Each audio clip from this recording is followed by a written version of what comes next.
Hello friends, WhatsApp has launched instant video message. Before only instant voice message option was available. Now you can record your 60-second video the same way how you were recording the voice message in the chat. How to do? You just need to open WhatsApp in same way. Person chat to whom you need to send the video message. Now you will see the voice recording message. You just need to press one time. It will be converted to video recording mode.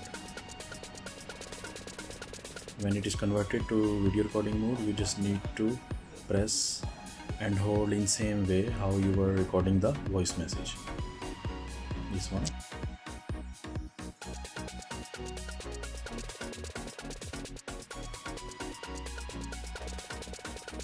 After releasing the button, message sent already.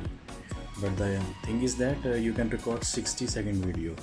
In the voice you can record, I think, for very long voice message, but for video function it is only available for 60 seconds.